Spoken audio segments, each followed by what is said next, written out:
आमच्याकडे गाड्या नाही, काही नाही, आम्ही का जाणार जे? ठीक आहे, आंदोलनाकाळ. दिल्ली येथे 3 कृषी विधेयक विरोधात शेतकरी संघटना एकटावल्या व भारत बंदची हाक दिली. त्याचाच भाग म्हणून चंद्रपूर जिल्ह्यातील ब्रह्मपुरी तालुक्यातही शेतकरी संघटना व पक्ष एकत्रित येऊन ब्रह्मपुरी शहर 100% बंद करून 1 दिवसीय धरणे आंदोलन करून सर्वांनी विरोध दर्शवला. भारत बंद! भारत बंद! रद्द करा! केंद्र सरकारचं!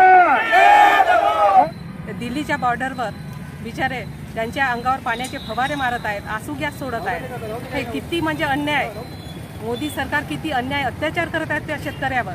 तसे पाहता जे कायदे होतात ते कायदे होत असताना आतापर्यंत जे काही कायदे झाले आहेत, म्हणजे वनहक्क कायदा आहे, बी डी शर्मासारखे लोक त्या ठिकाणी होते, त्या समितीचे ते प्रमुख होते बी डी शर्मा, सुभाष वारे, बाकीची काही मंडळी आहेत. त्या मंडळींना विश्वासात घेऊन अशी एक समिती तयार केली गेली वनहक्क कायद्याची.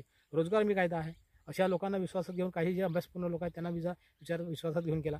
वनहक्क कायद्याचा तसंच झाला आहे की करार शेती जरी आपण कंपनीसोबत जरी करार केला, पण कंपनीसोबत करार करताना जर आपण 2000 रुपयाचा क्विंटलचा करार केला आणि उद्या जर मार्केटमध्ये भाव जर 2500 झाला तर ते 2000 रुपयेच कंपनी देईल आपल्याला. आणि जे भाव वाढलेला आहे तो भेटणार आहे. त्याच्यामुळे त्या करार शेतीचा आपल्याला मोठा धोका आहे. उद्या जाऊन शेतकरी पिकवता करार शेतीमध्ये असाही धोका आहे की कंपनी आपली शेतीही बळकावू शकते. का करारामध्ये अशा पद्धतीने आपण जर काही त्यांच्यासोबत सपोर्ट नाही केला किंवा काही गोष्टी केल्या नाही तर कंपनी म्हणते का तुम्हाला परवडत नसेल तर देऊन द्या मला.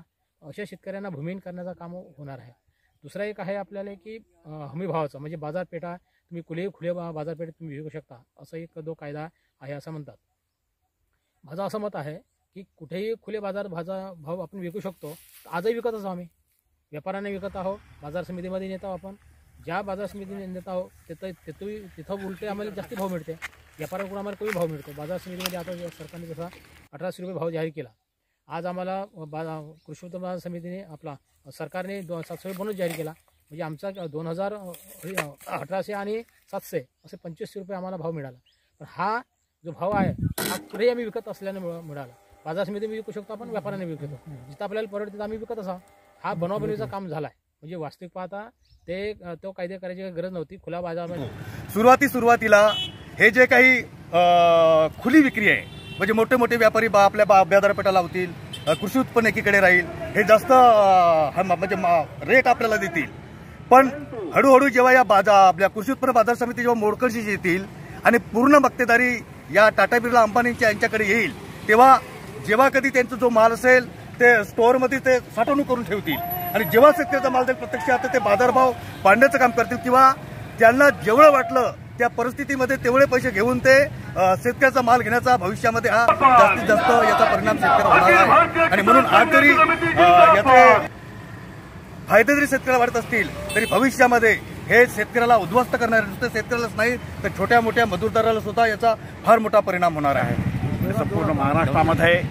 संपूर्ण महाराष्ट्रामध्ये वंचित बहुजन आघाडी आजच्या दिनी संपूर्ण तालुक्यामध्ये आणि जिल्ह्यामध्ये या समन्वय समितीला, शेतकरी अखिल भारतीय किसान संघर्ष समितीला पाठिंबा देऊन सगळ्या ठिकाणी या आंदोलनामध्ये सहभागी झालेले आहे. केंद्र सरकारने जे कृषी संदर्भात जे 3 विधेयक काढलेले आहेत ते रद्द होण्यासाठी एडीओच्या मार्फताने माननीय पंतप्रधान साहेब यांना निवेदन देण्यात आलेले आहे.